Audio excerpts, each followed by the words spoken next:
I've always found solace in the quiet aisles of bookstores, the kind where time seems to have its own rhythm and stories leap from tattered pages.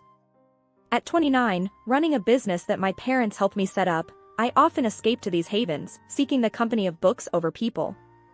That day at Dusty Pages, a little haven tucked away in the city's heart, was no different.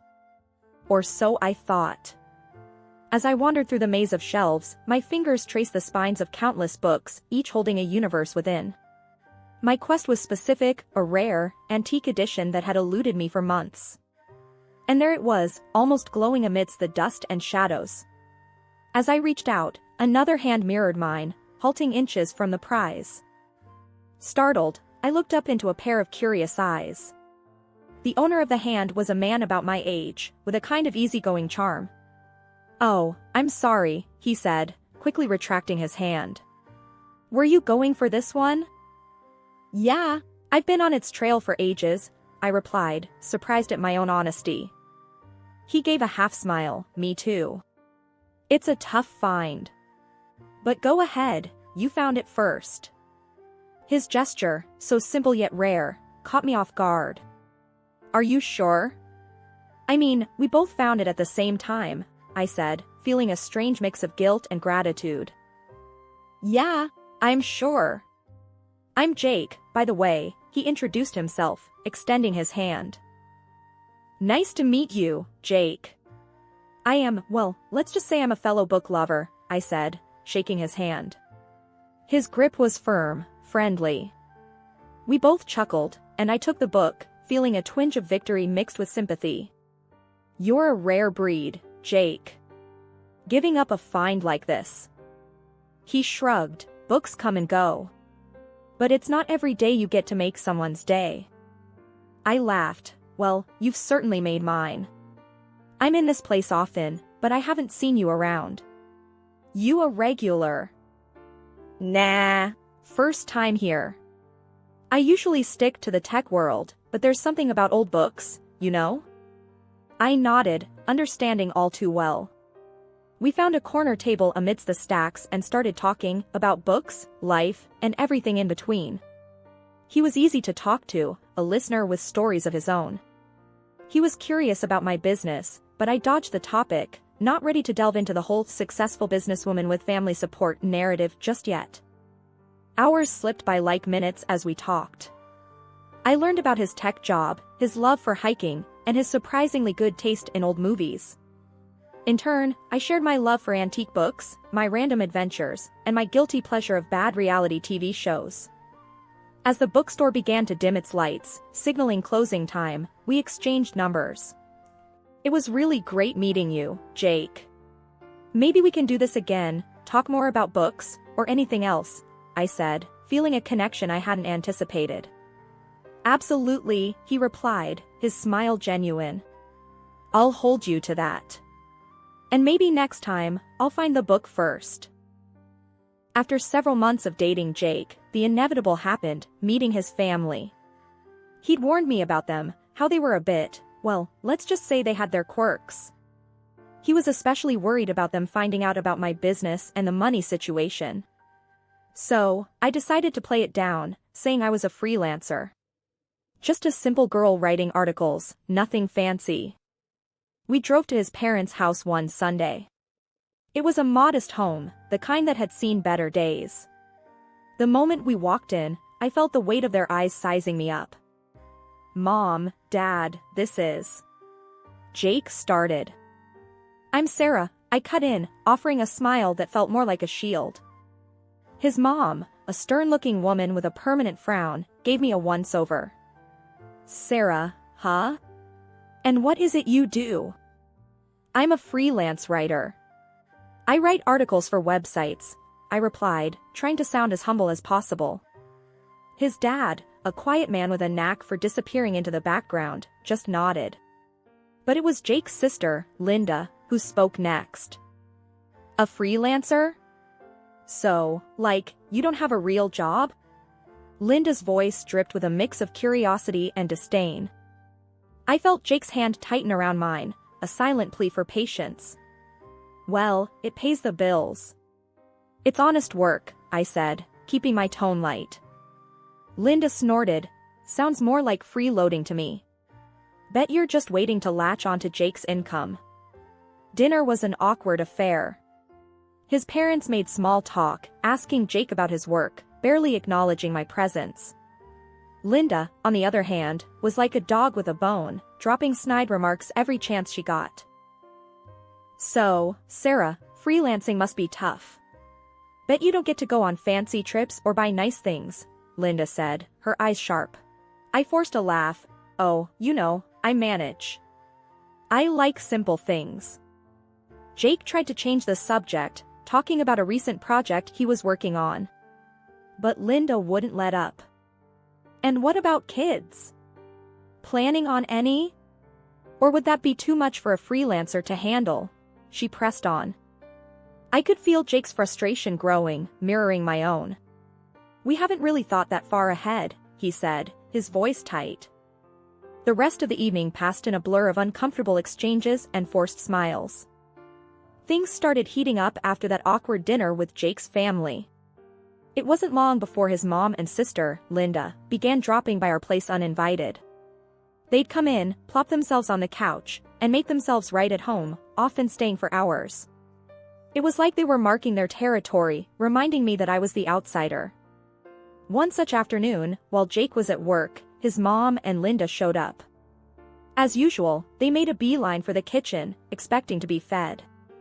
I had just made some sandwiches for myself, which they took as an invitation to lunch. So, Sarah, still freelancing? Linda asked, taking a bite of the sandwich I had made for myself. I nodded, trying to keep my cool. Yep, still at it. It's going well. And how much does that bring in, if you don't mind me asking? His mom chimed in, her eyes scanning my modest living room like she was calculating my worth. I shrugged, enough to get by. I don't really discuss my finances. Linda smirked, must be nice, living off Jake while pretending to work. I clenched my jaw, feeling my patience wearing thin. Actually, I pay my own bills. Jake and I keep our finances separate. Their prying continued, but I dodged their questions, keeping my answers vague. They seemed to take pleasure in trying to undermine me, questioning my lifestyle, my job, even my relationship with Jake. Then came the family dinner at Jake's mom's place. It was supposed to be a casual get-together, but it felt more like a trial by fire. We all sat around the dining table, the air thick with unspoken tensions. Linda, who had been oddly quiet, suddenly turned to Jake. So, brother, I was thinking, for my son's birthday, you could get him that gaming console he's been wanting. It's a bit pricey, but you can afford it, right? Jake, who had been picking at his food, looked up, surprised. Linda, you know I can't do that. Things are tight right now, what with the wedding and all. Linda's face turned sour. Oh, so now that you're married, you suddenly can't spare a dime for your nephew? Jake's frustration was evident. It's not about that, Linda. Sarah and I have our own expenses. I can't just splurge on expensive gifts. The argument escalated, with Linda accusing me of monopolizing Jake's finances and attention. You've changed, Jake. Ever since she came into your life, you've been stingy and distant. I could feel everyone's eyes on me, the unspoken blame hanging heavy in the air. Jake tried to defend me, but Linda wouldn't have it. She stormed out, leaving a trail of tension behind. After the blow-up at the family dinner, Jake and I decided we needed a break from all the drama. We planned a short trip to the mountains, a chance to clear our heads and get some breathing room. It was a peaceful, rejuvenating escape, just the two of us and nature. But the moment we returned, reality crashed back in, harder than ever. We barely had time to unpack when there was a furious knocking at our door. I opened it to find Linda, red-faced and fuming. We need to talk, she said, pushing past me into the apartment. What's going on, Linda? Why are you here? I asked, closing the door. She whirled around, eyes blazing. Don't play dumb, Sarah. I know what you're doing. You're bleeding Jake dry, using his money to go on fancy trips and buy expensive stuff. And now you're turning him against his own family. I was taken aback by her accusation. Linda, that's not true. We both pay for our expenses, and this trip was planned long ago. She wasn't listening, though. You think you're so clever, huh? Making him think he doesn't need us, that we're just after his money. But I see right through you. Jake came out of the bedroom, having heard the commotion. Linda, what the hell? You can't just barge in here and start accusing Sarah of nonsense. She rounded on him. Nonsense? Look at you, Jake. Ever since she came into your life, you've been different. You used to help us, be there for us. Now you're just her puppet. Jake's patience was wearing thin. Linda, I'm not anyone's puppet. Sarah and I make our decisions together. And as for helping you, I can't keep bailing you out every time you have a financial problem. Linda's anger seemed to boil over. In a fit of rage, she swept her arm across the coffee table, sending my collection of antique books crashing to the floor. This is what you care about now?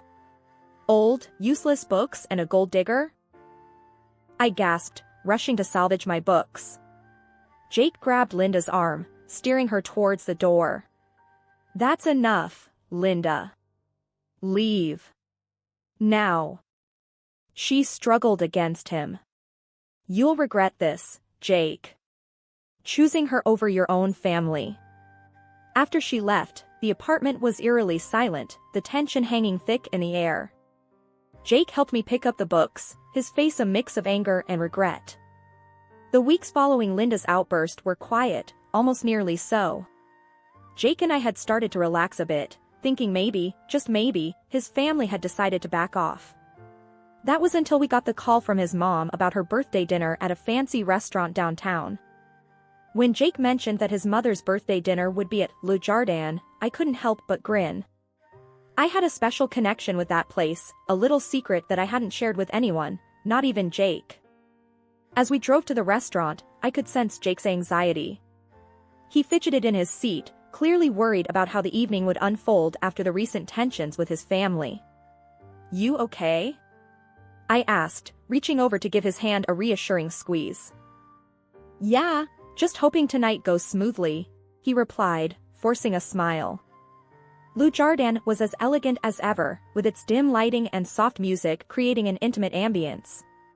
Jake's family was already there, seated at a large, round table. The scene was lively, with animated conversations and laughter, but it all seemed to pause as we approached. I quickly noticed there was only one empty chair. Jake, with a hint of confusion in his voice, addressed his sister, Linda.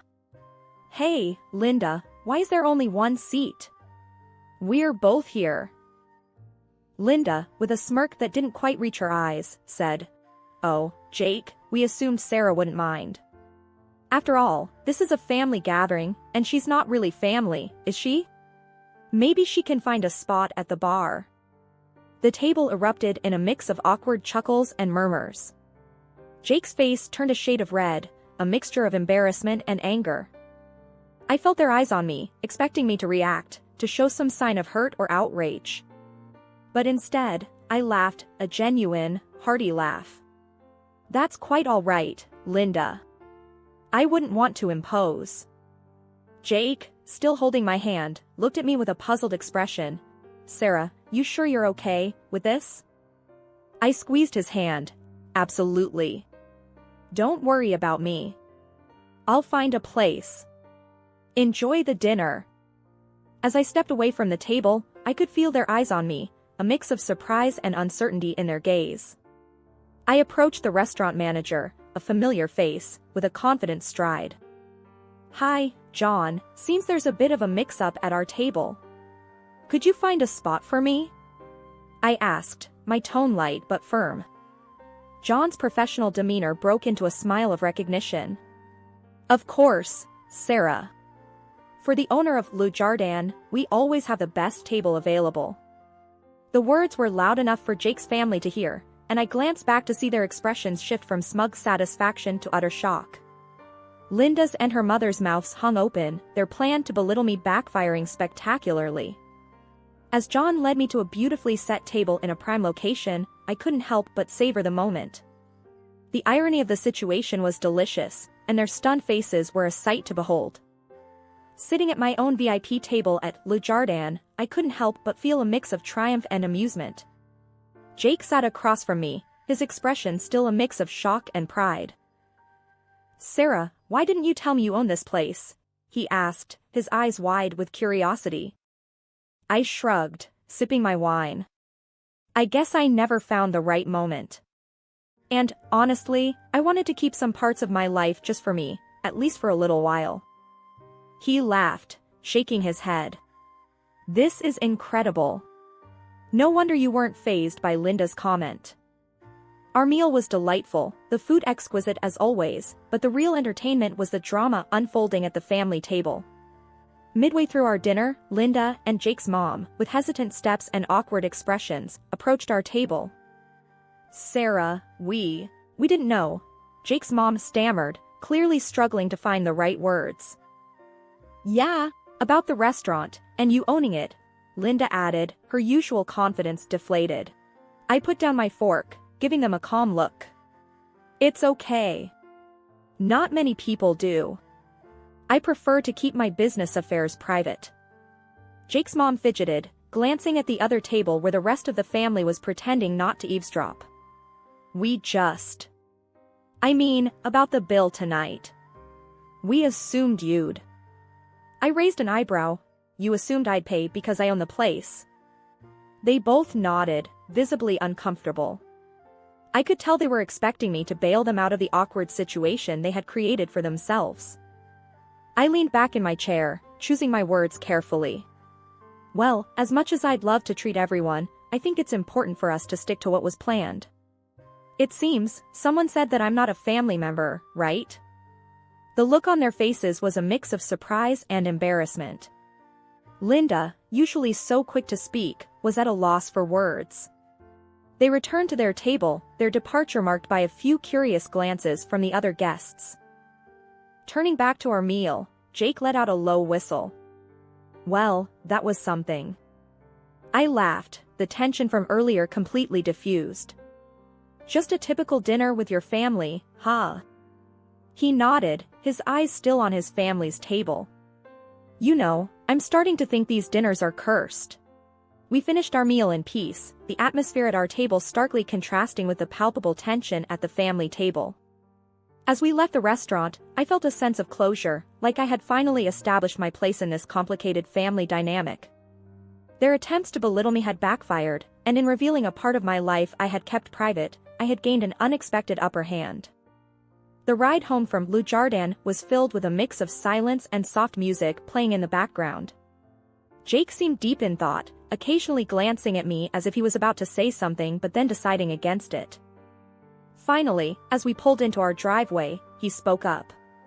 "Sarah, I'm really sorry about tonight. My family, they can be too much." I turned off the car's engine and looked at him. "Jake, it's not your fault. But we do need to talk about this." He sighed, running a hand through his hair. "Yeah, I know. What do you think we should do?" I took a moment before answering. "I think it's time we set some boundaries. Your family's behavior has been out of line, and tonight was it was too much." Jake nodded, his expression grave. "I agree. I just never expected things to get this bad. Linda and Mom, they've always been difficult, but this..." "It's not just about Linda and your mom," I interjected. "It's about respecting our relationship, our choices. They can't keep treating me, like this." Jake reached for my hand, squeezing it gently. "You're right. I'll talk to them. It's time they understand that they can't walk all over us." The following day, Jake made the call. I could hear bits and pieces of the conversation from the other room, his tone was firm, resolute. After he hung up, he came into the living room, looking somewhat relieved but also apprehensive. "I did it. I told them we need space, that their behavior is unacceptable. They didn't take it well, but I think it's for the best. I got up and gave him a hug. Thank you, Jake. I know that wasn't easy. He hugged me back, tight. You're worth it. I should have done this a long time ago. The weeks that followed were surprisingly peaceful. No unexpected visits, no snide remarks, no drama. It was a relief, but also a bit surreal. One evening, as we were enjoying a quiet dinner at home, Jake looked up from his plate. You know, I've been thinking. Maybe this break from my family is a good thing. Gives us time to focus on us, on what we want. I smiled, reaching across the table to hold his hand. I've been thinking the same thing. It's nice, isn't it? Just being us, without all the noise. He nodded, a contented smile spreading across his face. Yeah, it really is. Cutting ties with Jake's family wasn't an easy decision, but it brought a sense of clarity and peace to our lives. It was a step towards prioritizing our happiness and well-being, a step that was long overdue. Sitting on our living room couch, Jake and I were enjoying a quiet evening. The room was filled with the soft glow of the lamp and the faint sound of a jazz record playing in the background. I couldn't help but reflect on the roller coaster of events that had unfolded in our lives recently. Jake, I started, breaking the comfortable silence. Do you ever think about how things would have been if we had just, I don't know, given in to your family's demands? He looked over at me, his eyes thoughtful.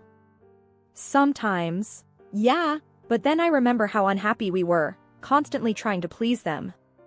I think we made the right choice. I nodded, feeling the weight of his words. It's just crazy, you know? How much we've been through because of all this. Makes me wonder what's really important in life. Jake reached out and took my hand, giving it a gentle squeeze.